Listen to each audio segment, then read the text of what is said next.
Sidik Oktaviandi ya. Iya. Peserta ketiga untuk mengikuti ujian pada pagi hari ini. Siap, Pak Sidik? Siap, Bu. Siap, sehat ya, semangat. Semangat, Bu. Oke, kita mengucapkan bismillah.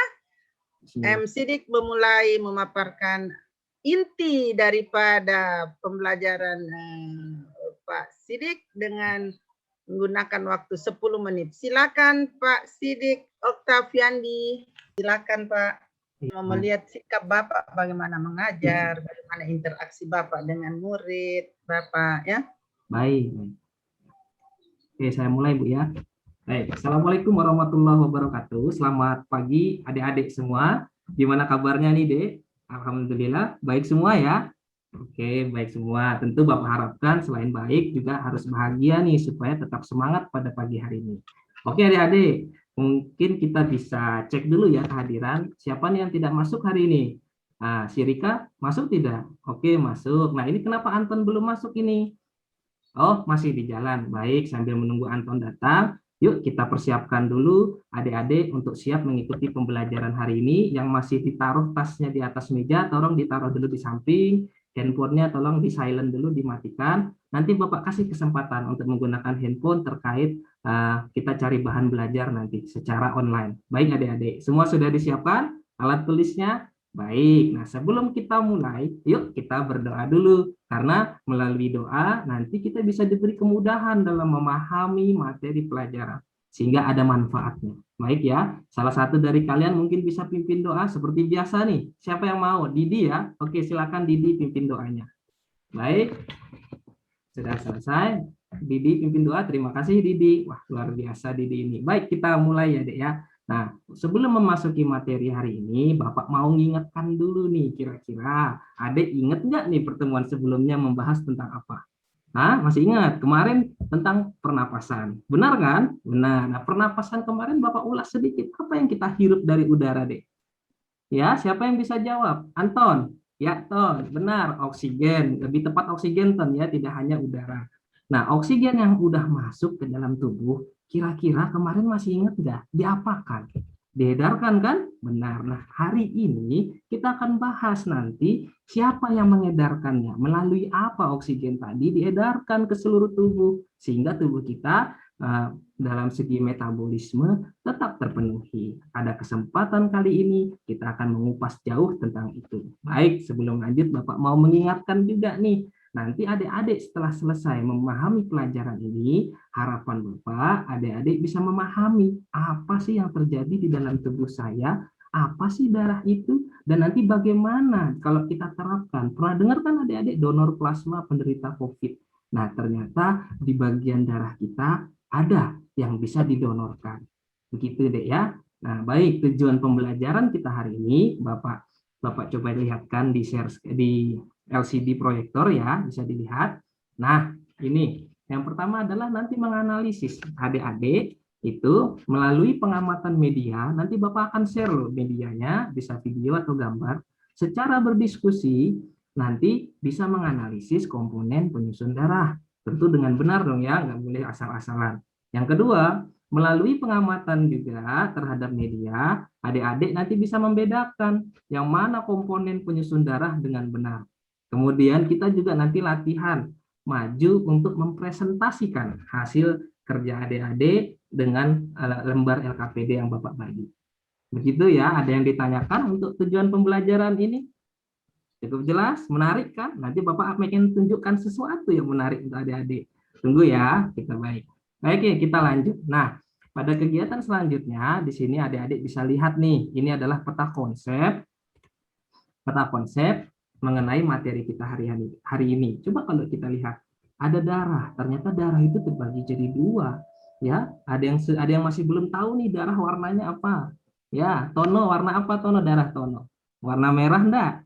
Ya merah. Darah Rika warna biru. Nah, nanti kita bisa cek ya dari video yang Bapak bagi, apa sih warna darah itu? Merah atau biru atau bening ya. Baik. Nah, darah dari peta konsep itu terbagi jadi dua. Ada cairan darah dan ada sel darah gitu. Nah, itu bisa adik-adik lihat di sini ya, terjabarkan lagi sel darah menjadi beberapa komponen. Itu yang akan kita bahas hari ini. Baik, Bapak lanjutkan ya. Nah, pada gambar ini coba bisa kalian adik-adik lihat nih ya. Nah, ini gambar apa nih menurut adik-adik nih? Ya, gambar tentara yang sedang berperang. Benar. Nah, dia sedang apa itu, Dek? Sedang pegang tangannya yang terlihat seperti terluka. Nah, kalau Bapak tanya nih, Omnya kenapa sih memegang tangannya yang sedang terluka? Kenapa harus dipegang? Kalau seandainya Omnya tidak pegang, apa yang terjadi dengan lukanya? Siapa yang bisa kasih tahu? Ya, ya. Nana, apa Nana? Benar. Benar, darahnya nanti keluar, Pak. Omnya menekan luka supaya tidak ada pendarahan yang terjadi. Oke deh, itu kalau Om yang sedang berperang tadi. Kalau adik-adik jatuh nih, pernah luka enggak? Pernah dong, siapa yang naik sepeda ke sekolah? Ya, Rika naik sepeda. Rika pernah jatuh enggak dari sepeda? Pernah. Pernah berdarah? Iya. Nah, darah yang keluar warna apa, Rika? Warna merah. Nah, kalau warna biru tadi kira-kira benar atau salah ya? Iya. Darah yang keluar memang warna merah. Nah, nanti dari apa yang terjadi yang pernah kita alami, ternyata di dalam tubuh kita itu mengalir darah. Jadi kita nanti tahu apa sih fungsi darah. Selain mengalir di tubuh kita, ternyata fungsi darah itu mengedarkan nutrisi dan oksigen yang sudah dihirup oleh tubuh pada pertemuan selanjutnya sebelumnya tadi. Oke, siapa yang bisa nih memberi jawaban? Apa yang terjadi jika orang tersebut melepas genggamannya yang tentara tadi deh? Darahnya akan banyak keluar. Lalu apa yang terjadi dengan Omnya kalau kekurangan darah? Itu, lihat. Apa yang terjadi saat tubuh kekurangan darah? Maka tentu saja fungsi darah tadi yang berfungsi untuk mengedarkan nutrisi, oksigen, tentu akan bermasalah dan tubuh akan kekurangan oksigen. Tentu Omnya tadi akan dalam bahaya. Nah, begitu juga dengan adik-adik. Pada saat adik-adik terluka, terlalu banyak darah keluar, maka kita harus pertama mencegahnya dulu dengan cara bisa menekan bagian yang terluka tadi. Seperti yang Om lakukan. Tapi tergantung ya seberapa besar lukanya. Bapak harapkan adik-adik tidak terluka nih dalam beraktivitas. Baik, Bapak lanjutkan ya. Ada yang ditanyakan untuk media yang pertama? Tidak ada? Baiklah. Baik, sekarang kita lari yang kedua. Pada media kedua, ini Bapak tampilkan gambar dua dimensi. Ya, di sini menampilkan perbedaan dari komponen darah. Bisa dilihat adik-adiknya yang paling besar siapa, dan warnanya juga. Nah, ini adalah tampilan tiga dimensi nih dari komponen darah tadi. Dan Bapak perjelas di sini, sebenarnya ukuran dari leukosit itu lebih besar deh ya. Leukosit itu yang sel darah putih yang ada seperti rambut-rambutnya. Oke, yang merah itu ya benar Tono, itu adalah sel darah merah. Dia memiliki bentuk memang agak cekung di dalamnya. Nah, karena bentuk sel darah merah itu namanya bikonkav ya, lingkaran tapi agak elips, di tengahnya agak cekung ke dalam. Nah, untuk yang leukosit itu bentuknya sebenarnya tidak beraturan ya, dan ukurannya lebih besar. Lalu yang warna kuning di gambar itu adalah namanya trombosit. Nanti peran trombosit itu berhubungan dengan pembekuan darah pada saat adik luka. Adik pernah luka kan? Nah, lukanya kira-kira kalau seandainya tidak diapa-apain, kok darahnya berhenti sendiri ya Pak? Nah, itu yang terjadi. Trombosit akan membantu mekanisme supaya tubuh tidak kehilangan darah berlebihan. Ini disebut dengan mekanisme pembekuan darah. Adik-adik bisa baca juga di bahan ajar yang udah Bapak bagi nih secara print out nanti kan. Baik. Nah, ini tadi pertanyaannya. Nanti bisa juga adik-adik lihat ya. Nah, apa saja komponen penyusun sel darah manusia? Apa saja tadi, Dek? Ya, coba. Nana tadi apa, Nah? Yang warna merah tadi siapa namanya? Apa namanya? Benar, eritrosit. Kalau yang besar bentuknya tidak beraturan tadi siapa, Tono? Iya, warnanya agak biru ya kalau digambar, sebenarnya itu warna putih juga. Namanya leukosit. Dan yang kecil warna kuning tadi apa? Itu trombosit. Tujuannya, fungsi trombosit tadi apa? Masih ingat enggak? Ya, untuk pembekuan darah. Itu yang pertama ya. Yang lain setuju? Aman? Bisa membedakan untuk komponen darah? Baik. Yang kedua, apakah ada deh perbedaan bentuk selnya? Cukup jelas semua ya, terlihat dalam media, berbeda semua. Yang ketiga, sel darah yang memiliki inti sel di dalamnya. Siapa? Nah, ini coba kita lihat kembali ya. Kira-kira siapa yang memiliki inti sel? Nah, kalau ini sepertinya tidak terlihat ya, karena dia hanya menampilkan bentuk luar. Nah, kalau pada tampilan 2 dimensi, ini kelihatan nih sel darah putih di bagian tengahnya ada warna biru. Itu sebenarnya adalah inti sel. Nah, sel darah putih nanti juga terbagi deh, jadi beberapa macam sesuai fungsinya yang nanti akan terjabarkan pada tahapan peta konsep tadi. Nah, kalau misalnya kita kembali ke awal nih, lihat peta konsepnya. Leukosit terbagi jadi beberapa komponen lagi. Nanti untuk penjabaran lebih lanjut tentang komponen ini bisa adik-adik dapatkan di materi SMA nanti deh ya. Untuk saat ini SMP. Siap, Bu? Ya, Sudah Bu. cukup Oh, barangkali sudah ya. cukup. Baik-baik, Bu. Terima kasih. Saya Ya, juga gitu. saya puas Pak Sidik. Nah, Alhamdulillah. alhamdulillah sukses, lengkap dengan peta konsep dan menampilkan ke anak-anak itu. Alhamdulillah ketertarikan. Saya saja maunya supaya Bapak mengajar terus ini selama 2 jam di hadapan Ibu ini. Siap, Bu. Nanti kita kesempatan, Bu. Ya, sistem sirkulasi. Jadi sistem sirkulasi ya, circulation sistemnya. Jadi Siap. peredaran darah. Jadi Bapak menjelaskan, alhamdulillah sangat jelas. Saya tertarik. Insya Allah pasti siswa Bapak tertarik. Terus kegiatan pembelajaran Bapak bagaimana dari bahan ajar itu? Teorinya alhamdulillah saya jelas. Oh, siap, siap. Untuk Tapi bagaimana untuk mempraktekkan ke siswa Bapak di NKPD tersebut? Baik, Bu. Ya, silakan Pak. Mungkin saya bisa. Hanya ini saja pertanyaan saja. Saya izin jawab, Bu ya. Saya serahkan ke Bu Hasri. Silakan Pak. Cara saya untuk menerapkan kegiatan pembelajaran, saya mengacu ke rancangan yang saya buat. Pertemuan awal ini membahas mengenai darah, ini saya fokuskan ke pengetahuannya dulu, Bu. Nanti yang prakteknya itu ada pada pertemuan kedua mengenai denyut jantung. Di bagian jantung, di sana ada membahas mengenai frekuensi denyut jantung. Di sana peserta didik akan saya arahkan untuk merasakan denyut jantung yang mereka punya dengan mengaitkan aktivitas-aktivitas yang mereka lakukan. Misalnya, sini saya mengaitkan ke jenis kegiatan, ke intensitas kegiatan, dan durasi dari kegiatan tersebut. Nanti saya arahkan, apakah ketiga hal ini mempengaruhi terhadap denyut jantung mereka? Nah, itu yang untuk materi jantung. Karena pada pertemuan pertama ini hanya darah, maka keterampilan yang bisa saya terapkan yaitu kemampuan presentasinya mereka terkait dengan pengetahuan materi darah tadi. Nah, untuk pertemuan selanjutnya yang kedua, ini baru praktek. Di sini mereka akan saya ajak untuk melakukan aktivitas kecil dengan acuan LKPD yang sudah saya buat, dengan acuan jenis kegiatan, jenis kegiatan dan intensitas dan juga durasi. Contoh, Bu, misalnya saya akan mengajak peserta didik untuk berlari kecil. Jenis kegiatannya berlari. Nanti ada juga yang jongkok. Nanti ada juga yang melompat. Nah, di acuan LKPD itu yang sempat saya buat, yaitu berlari kecil saja dengan pertimbangan efektivitas di kelas, Bu. Karena kalau misalnya meloncat ataupun jongkok, takutnya malah membebani peserta didik terlalu berat. Jadi saya coba arahkan yang berlari kecil selama 30 detik untuk durasi. Lalu yang kedua, ada 1 menit. Di situ mereka akan membandingkan. Setelah melakukan kegiatan, mereka akan cek nadinya. Tentu saya akan arahkan dulu, apa itu nadi, apa itu denyut, di mana kita bisa merasakan. Itu di pertemuan kedua saya akan sampaikan di tahapan pendahuluan. Karena materi ini penting untuk merasakan denyut jantung melalui nadi, maka peserta didik harus memahami dulu. Bisa di bagian leher, bisa di bagian pergelangan tangan. Di mana yang versi mudah mereka saat merasakan.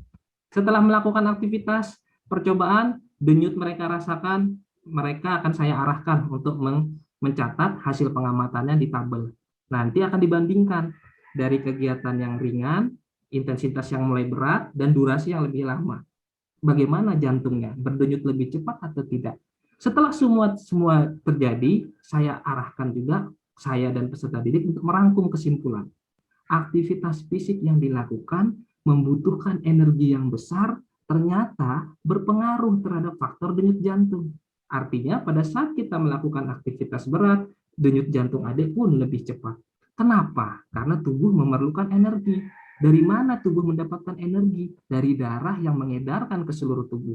Kenapa harus darah? Karena darah perlu didorong. Nah, yang dorong adalah jantung. Kebayang nggak pada saat adik perlu energi, terus jantungnya berdenyut pelan?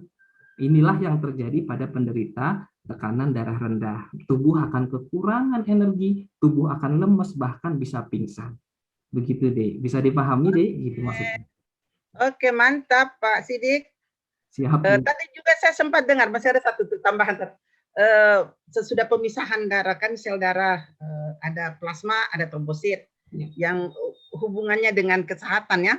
Siap. Yang Bapak katakan plasma itu buat penderita COVID. Benar. Karena Nah, situ oksigennya ya. Ya, di situ nanti saya juga kaitkan dengan supaya pembelajaran ini Kalau trombosit kan buat penderita DBD kan? Trombosit itu menggambarkan, benar Bu, menggambarkan DBD. Jadi itu buat DBD ya, yang trombositnya menurun. Jadi tidak semua darah yang harus didonorkan ke pasien DBD, karena yang lainnya itu sudah lengkap, hanya yang rendah itu adalah trombositnya. Jadi peserta DBD, pasien DBD itu hanya khusus trombosit sesudah pemisahan bahan-bahan daripada darah itu. Sama juga dengan plasma. Jadi khusus memang plasma darahnya yang dikirim untuk donor ke pasien COVID gitu ya. Oke, saya puas Pak Sidik. Terima kasih. Alhamdulillah sukses buat Pak Sidik. Serahkan ke Ibu Hasri. Silakan tabik Bu Hasri. Untuk mungkin lebih mungkin masih ada kekurangan barangkali atau bagaimana, tapi kalau bagi saya sudah cukup puas dengan penampilan Pak dan cara menjawab Pak Sidik. Silakan Bu Hasri. Baik, saya lihat dulu waktu 53. Baik. Maaf Bu. Iya, jangan sampai lewat. Udah mulai lapar juga ini Bu Hasri. Ini mana nggak bagaimana ini Pak Sidik tidak mengirim-ngirim kan? Aduh Bu, nanti transfer aja Bu. Iya, harus dikirim online. Dari apa kalau Kalimantan Selatan, Unlam ya, ada Unlam di situ ya? Benar Bu, saya ya, banyak teman saya di sana, teman S3 saya. Masya Allah. Beliau biologi juga Bu ya? Teman saya di pertanian. Oh, saya latar belakang. Saya kurang tahu kalau gitu, kalau biologi mungkin tahu Pak. Nanya makannya, kasih tongkat juga. Makan ke anu donat. Nyaman nah. Tanpa teh. Aduh, saya mau ini dikirimkin teh panas sama Pak Sidik. Aduh, iya, air putih. Saya cuma air putih di kodongnya. Singkam aja air putih. Nah. Tidak ngeteh dengan ngopi ya. Kurangi gula. Oke, baik Pak Sidik. Baik Pak Sidik, saya melihat tadi yang dibahas itu adalah sistem apa ya? Peredaran darah, circulation system. Peredaran darah Bu. Tidak ada dengar ke Pak Sidik ini? Sistem peredaran darah Bu. Sistem peredaran darah. Daring apa luring? Saya kalau di PPL luring Bu. Luring ya? Luring Bu, luring. Baik. Tapi itu kalau luring semua peserta didik udah masuk tepat waktu ya? Untuk luring rencananya karena kita kan siklus 1 liburan Bu ya. Pas tanggal 12 Juli itu masih libur Bu. Iya, pertanyaan saya Pak, tadi itu waktu Bapak luring, iya. kok malah bertanya, mana ini masih di jalan ya? Oh iya, ya tadi saya kondisikan seperti luring Bu. Itu kan mau dia datang atau tidak, itu kan namanya luring, itu harus sudah standby di situ. Kecuali kalau kita daring, dicek, kok belum muncul. Karena dimungkinkan bahwa signal yang sangat berpengaruh. Kemudian pengecekan apakah suara Bapak, apakah gambar Bapak sudah terlihat jelas. Seperti itu. Oh iya. Nah, kalau daring, kalau luring kan apa kira-kira Pak? Kalau luring itu Bu, ngecek kesiapan untuk belajar, kerapian berpakaian, kemudian cek kehadiran gitu. Iya ya, jadi tidak. Oke, karena Bapak memilih luring, apa kira-kira pentingnya Kan Bapak memilih ini sebagai luring. Jadi kan kita sudah menetapkan, oh nanti materi ini saya luringkan, materi ini saya daringkan. Jadi kira-kira di mana segi pentingnya itu sehingga Bapak mau membelajarkan peserta didik dalam kondisi luring sementara, ya. Sementara yang Bapak tampilkan juga itu sama halnya kalau kita daring, ada videonya, ada PPT-nya. Di mana berbedanya, Pak? Baik, Bu. Tentu ini saya pertimbangkan dari pengalaman yang udah terjadi, Bu ya. Meskipun kita daring juga menampilkan video, pertimbangan saya dengan luring, peserta didik itu bisa langsung berinteraksi tanpa adanya kesenjangan atau permasalahan yang bisa terjadi. Nah, tentu untuk luring kita harus pertimbangkan juga protokol kesehatan. Ya, ini bisa diatur secara teknis. Dan yang paling penting untuk luring, peserta didik bisa mengamati karakter saya dalam memberikan pembelajaran, dan juga saya bisa langsung memberikan contoh, memberikan nasihat, dan juga bisa mengarahkan peserta didik dari segi penguatan karakternya. Karena secara daring, dari segi karakter itu kurang bisa kena, Bu, untuk peserta didik, karena mereka hanya bisa mengamati. Dan untuk luring, mereka bisa langsung dengan melibatkan semua indera, mereka bisa melihat dan mungkin menerapkan contoh-contoh mengajar. Dan ketika ada kesalahan, ketika ada miss, saya bisa langsung tegur dan koreksinya bisa cepat, Bu. Begitu. Dan untuk pendalaman materi pun saya bisa menitik beratkan ke poin-poin penting dengan mudah dibandingkan dengan pembelajaran daring. Begitu, interaksi jadi lebih lancar, peserta didik bisa langsung melihat karakter dan bisa saya arahkan juga untuk penguatan karakternya. Begitu, Bu. Masih mood, Bu? Mood, Bu Hasri, mood. Berarti yang lain, yang Ibu, yang Pak Sidik lakukan untuk daring itu tidak penting untuk karakter ya? Untuk daring juga ada. Sementara, ada karakter. Iya, sementara sekarang adalah pembelajaran yang profesional. Oh, begitu. Tidak penting itu? Penting, Bu. Penting, Bu. Tapi kalau dibandingkan luring kan lebih kena luring, Bu, saat kita memberikan contoh pengajaran di depan kelas, kemudian ketika kita mengamati peserta didik dari segi afektifnya, kemudian dari segi keterampilannya dalam mereka memahami pembelajaran dan menerapkan saat presentasi, kita bisa langsung arahkan dan kita bisa langsung kuatkan mereka, karakter-karakter mereka dalam pembelajaran. Seandainya ada karakter yang menyimpang. Begitu, Bu. Kalau daring juga ada, cuma karena kita cuma bisa mengamati sebatas tampilan wajah dan dada, kita tidak bisa mengontrol secara utuh, Bu. Seperti kayak kekurangan daring di situ menurut saya. Tapi dengan adanya kekurangan juga tentu ada solusi yang dimaksimalkan supaya bisa meminimalisir kejadian tersebut dengan beberapa macam tindakan. Misalnya mengecek etika dalam menyapa, etika dalam menjawab pertanyaan, dan kemudian berpakaian, dan itu juga kita sampaikan setiap pertemuan daring. Begitu, Bu Hasri. Mood, masih mood speaker. Ya, iya, selalu termuta-muta. Termuta. Iya, baik pasti. Tadi itu waktu menggolong-golongkan mana plasma, mana sel darah merah, mana sel trombosit, itu ada videonya atau langsung gambar saja? Untuk pemisahan komponen darah itu langsung gambar, Bu. Ada gambar animasi, ada gambar secara faktual melalui hasil foto. Nah, mungkin kalau seandainya diperlukan video, saya bisa cari video di YouTube yang mengenai proses centrifuge-nya. Iya, jadi adakah itu Ibu Pak Sidik berikan pada rancangan alat tersebut sehingga mereka sudah terpisah? Oh, nanti bisa mungkin saya PPT, Bu, saya tambahkan alatnya dan juga mekanisme prosesnya berupa tampilan video supaya peserta didik. Iya, jadi kan peserta itu di situ tuh inovasinya, Pak. Bahwa sebenarnya memang dipahami ada pemisahan. Tapi bagaimana proses pemisahan Itu yang mereka juga harus pahami.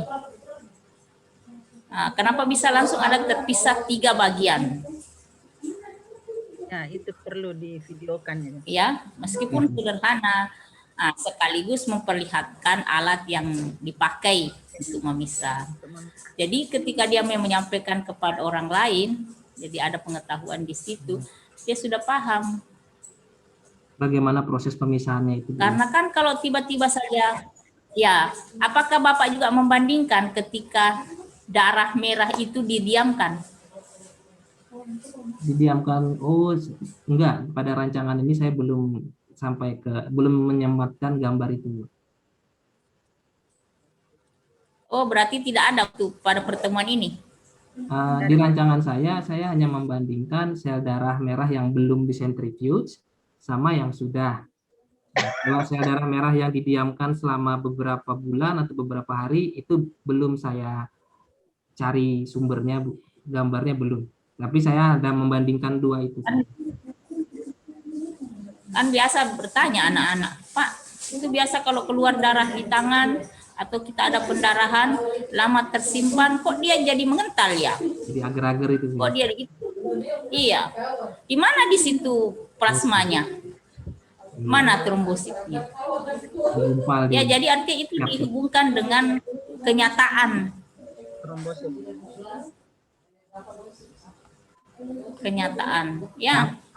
Nah, kalau yang Ibu Pak Sidik pahamkan kepada kami, yang mana sih yang Pak Sidik anggap suatu inovasi di situ? Inovasi mengenai pembelajaran darah ini, Bu, ya. Ya. Oke, inovasinya menurut saya dari TPACK sendiri dengan penggunaan teknologi, apalagi biasanya pembahasan darah ini karena terjadi di dalam tubuh, kita perlu dulu media-media yang mampu menampilkan dari segi animasi, karena yang diamati kan kecil, Bu. Dan kemudian atas pertimbangan keamanan juga, mungkin bisa kita mengambil darah dari hewan gitu ya, untuk menampilkan proses pengentalan darah terkait yang sel darah yang didiamkan beberapa lama. Itu juga bisa, Bu, sebagai bentuk inovasi. Kita membawa bendanya untuk praktek supaya pengamatannya bisa secara faktual. Ini yang darah segar, ini yang darah yang udah lama didiamkan. Jadi peserta didik bisa, oh ternyata mengental. Ternyata yang darah segar masih cair dan warnanya masih merah muda, merah terang gitu. Nah, kemudian inovasi selanjutnya pakai alat tadi, Bu. Ya, dan saya mengaitkan juga dengan kekinian dengan info-info COVID ketika ada sering dapat kabar donor COVID gitu, apa yang didonorkan. Jadi peserta didik itu memahami, enggak semuanya seperti yang disampaikan Ibu Rusdiana, ada bagian-bagian komponen darah yang diperlukan untuk membantu. Misalnya untuk COVID plasmanya, untuk malaria itu trombositnya. Nah, kemudian untuk eritrosit nanti bisa digunakan kemana. Begitu. Contoh inovasi. Ya, jadi intinya plasma tadi setelah mereka dilakukan pemisahan, plasma itulah yang didonorkan, sebaiknya disumbangkan gitu ya. Benar, Bu. Oke, itu salah satu inovasi, bolehlah. Nah, sekarang sistem aliran darah. Kenapa sih Pak itu darah itu harus mengalir? Karena keperluan jaringan tubuh kita, Bu, harus oksigen, nutrisi, dan dia harus beredar sampai ke ujung-ujung sel tubuh. Untuk apa dia mengalir? Apa yang diangkut, Pak? Oksigen, zat sisa metabolisme, kemudian nutrisi, oksigen, dan juga ada hormon, dan juga ada antibodi yang secara kontinu diedarkan ke seluruh tubuh. Itu terpahamkan ke peserta didik atau tidak sampai ke situ? Kalau saya menyampaikan, Pak, kok kita harus tahu itu darah mengalir untuk apa sih itu pengaliran? Dia mengangkut apa? Bapak tidak menyampaikan? Saya sampaikan di kegiatan pendahuluan, Bu, terkait dengan apersepsi pernapasan. Pada saat materi sebelumnya pernapasan, oksigen kan masuk ke dalam tubuh, terjadi di alveolus, terjadi proses difusi. Nah, nanti siapa yang mengedarkan oksigen ke seluruh tubuh? Nah, itu ada transportnya, namanya adalah darah. Pada kesempatan ini darah tadi akan membawa nutrisi, oksigen, dan mengambil zat sisa berupa sampah-sampah metabolisme untuk dibuang atau diedarkan. Itu di bagian mana Pak Bapak lakukan? Pertama di pendahuluan Bu, apersepsi. Mana coba saya lihat RPP-nya? Adakah di RPP-nya tertulis? Ada Bu. Oke, saya izin dulu ya. Ada, coba saya lihat. Betulkah itu? Iya. Jangan sampai berinovasi saja ini Pak Sidik, ternyata tidak tertuang. Jadi secara lisan ada, tetapi tertulis tak ada. Di tulisan ada pastinya. Ini Bu. Mana? Guru secara luring. Nah di sini. Oh, nah ini. Oh, ini mengaitkan materi pembelajaran sebelumnya. Kemudian ini ya, dengan pengalaman peserta didik terkait pembelajaran sebelumnya, Bu. Kalau skenario saya tidak tuliskan, Bu, skenario yang apa yang akan saya ucapkan, tapi konsep utamanya pertama saya kaitkan dengan materi yang sebelumnya, lalu saya cari tahu nih sedalam. Ya, betul itu, tidak apa-apa itu ya.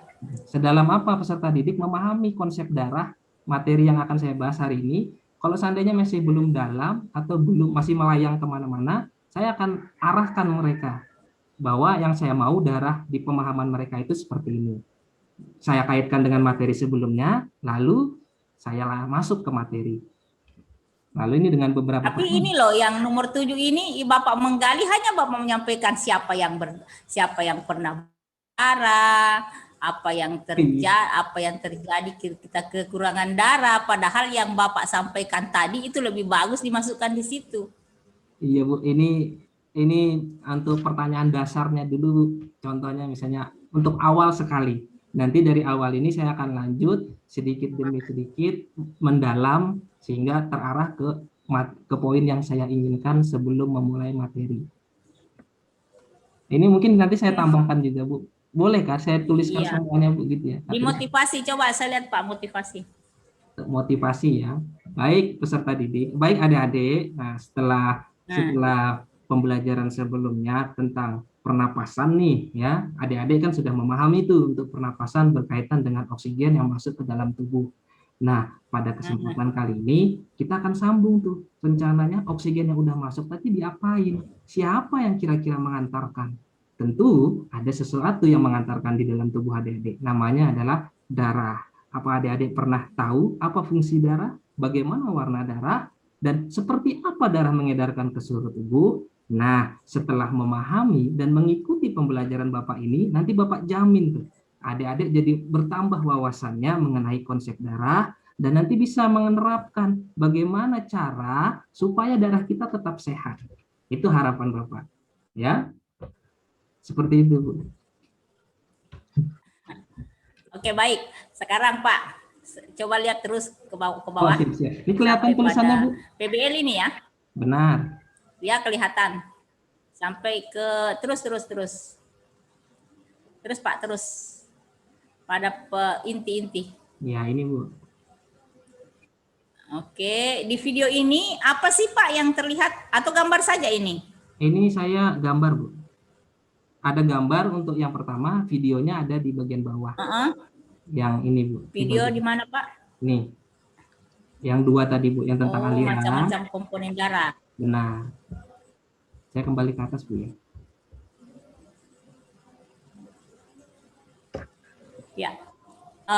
Adakah pernah peserta didik bertanya di situ, Pak, mengapa itu ada darah yang merah, ada yang putih, ada yang dibilang trombosit? Oh iya. Apa bedanya itu Pak? Bagaimana Bapak menjawabnya? Seandainya ada yang bertanya seperti itu Bu ya? Ya. Saya peserta didik ya, saya ini yang bertanya. Siap. Pak, kenapa itu merah Pak? Kenapa tidak kuning? Kenapa tidak kuning tuh darah itu? Baik. Nah, secara umum darah kita berwarna merah karena di dalam tubuh kita pada darah itu mengandung zat kimia yang namanya hemoglobin. Nah, hemoglobin inilah yang membuat darah berwarna merah secara utuh. Tapi darah di tubuh kita itu terbagi jadi dua seperti yang pada peta konsep tadi Bapak sampaikan. Ada sel darah, ada plasma darah. Nah, sel darah ini terbagi jadi 3, Dek. Tapi secara garis besar kenapa warnanya merah semua, Pak ya? Karena eritrosit itu jumlahnya lebih banyak dan warnanya lebih mendominasi dibandingkan yang lain sehingga secara menyeluruh warna merah. Tapi setelah diberikan perlakuan pemisahan pakai alat yang nanti akan Bapak tampilkan, Adik-adik bisa lihat tuh pembedaan komponennya. Ada yang bening, ada yang putih keruh, ada yang warnanya merah. Nah, itu sudah terbagi mereka. Nah, mantap. 3 menit lagi Bu Hers. Iya. Saya mau lihat LKPD-nya Boleh Bu, atau evaluasinya Pak. saya share ke bawah. Yang evaluasi, kalau begitu evaluasi saja lah. Soal-soal gitu. Ini soalnya Bu, saya setting hot Bu. Ya. Oke. Kelihatan Bu tuh. Ya, oke. Ini saya kaitkan ke kekinian Bu. Kedisiplinan yang rendah menyebabkan COVID tinggi. Salah satu menolongnya dengan pemberian imunitas melalui donor darah yang sudah sembuh. Komponen penyusun darah yang bisa menolong penderita COVID ditunjukkan oleh nomor gitu.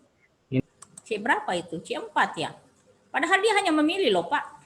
Produk akhirnya memang memilih Bu, tapi sebelum memilih peserta didik memproses dulu apa komponen darah yang diperlukan untuk penderita COVID. Maka mereka harus mendalami COVID itu bisa ditolong oleh darah komponen apa gitu. Ya. Kalau saya Pak, saya pilih nomor 3 kan ada juga di dalam plasma, ada di dalamnya plasma. Benar. Saya dengan sengaja menaruh poin ketiga ini supaya kemampuan bernalar peserta didik ada. Ketika 3 ini adalah sel darah merah yang sebelum melakukan centrifuge. Setelah mereka melihat media sebelumnya yang masih tercampur sebelum terpisah. Ketika kita memberikan ini ke penderita COVID, tentu ada bagian komponen darah yang tidak penting ikut terdonor. Nah, itu bermasalah nanti. Kelebihan nanti ya. Nah, kalau peserta didik memilih poin 3, maka kemampuan bernalarnya masih kurang. Tapi ketika dia sudah bisa memilih yang 1, maka dia udah memahami 3 dan 4 ini kayaknya sama, tapi bukan tepat. Gitu. Betul. Ya. Ya, akhirnya saya masukkan ke Oke Pak, lanjut nomor berikut. Ini darah Bu ya, darah sel darah manusia. C berapa itu? C4 juga Bu. C4 juga ya. Di mana letak hostnya ini? Pertama, peserta didik harus memahami dulu komponen darah, fungsinya, kemudian harus memahami bagaimana bentuknya. Lalu saya arahkan bukan peranan, jadi mereka bisa mencari. Juga pilihan ABCD saya masukkan ke poin-poin yang mirip. Sehingga peserta didik itu bisa terkecoh, jawabannya tidak kontras Bu ya dengan jawaban yang benar dan salah. Jadi mirip semua. Ya. Tunggu Pak. Semua soalnya berapa ya Pak? Oh, ini saya buat 5 Bu. 5. Jadi apakah kelima-limanya sudah mampu mencapai indikator yang Bapak inginkan?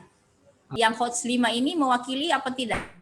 Iya Bu, yang di sini yang di awal itu mewakili tentang itu Bu, pembagian komponen darah, ada fungsinya, lalu keterkaitannya dengan kekinian, kemampuan memproses peserta didik terhadap info kekinian bahwa yang mampu menolong COVID adalah plasmanya. Lalu yang kedua, ini saya mengaitkan ke bentuknya dari komponen sehingga struktur dari masing-masing komponen bisa, lalu saya dekatkan juga dengan fungsinya. Oke Pak, oke.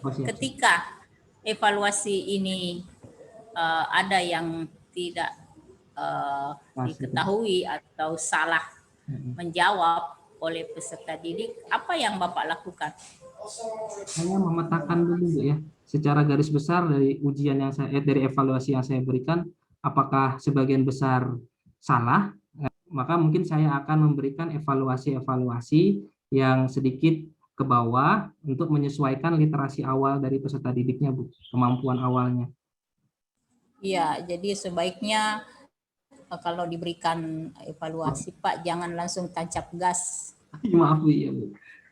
Iya, jadi kan sama dengan anak-anak naik tangga dulu lah. Karena ketika soal tiba-tiba diberikan HOTS, langsung kagok duluan anak-anaknya. Sama dengan ketika pasti diuji, kan tidak mungkin kami langsung menanyakan yang hal-hal yang sangat langsung tinggi Bu ya. Perlu iya, jadi mungkin dari awal ada ya dasar-dasar dulu lah seperti itu ya Pak. Iya, saya salah persepsi Bu. Saya kira yang hot aja yang ditampilkan, yang loads-nya tidak. Iya, artinya ini evaluasi untuk memenuhi semua indikator yang Bapak inginkan, bukan harus hot semua, tapi apa indikatornya? Kalau indikatornya itu mengarah ke hot, maka ya boleh. Tapi kan tidak mungkin harus semuanya hot itu. Oh, enggak harus Bu ya, meskipun indikatornya hot. Ada Ya, penyajian awalnya, seperti yang Ibu sampaikan tadi. Yang hot itu Bapak harus buat juga, tetapi kalau di indikatornya bukan hot, maka harus Bapak buat juga itu. Karena tuntutan keterangan. apa ya? Itu tadi ketika nanti anak-anak jangkauannya ini belum sampai terpahamkan, tiba-tiba langsung hot. Kecuali kalau pembelajaran sebelumnya ada gitu yang menyangkut dengan sel darah, ya. Siap Bu. Bagaimana Bu Ros? Ya, sudah, alhamdulillah. Ya. Banyak tambah-tambahan. Iya. Alhamdulillah. Iya, tambah-tambahnya. Alhamdulillah. Untuk peserta terakhir lagi Mini mungkin silakan. Masih ada dua. Ya. Masih ada dua. Masih ada dua. Ada dua Bu. Nila Sari dan Fajri. Ibu Laili dan Mila. Harus pidato ini. Sudah. Ya, silakan di off recordnya Pak Sidik, kemudian boleh meninggalkan room. Bu, makasih banyak Bu bimbingannya. Ya, sama-sama Pak Sidik, sukses. Saya permisi Bu ya. Sehat terus Ibu Rosdiana, Ibu Asri. Ya, Pak Sidik juga. Warahmatullahi wabarakatuh. Tunggu dulu, berapa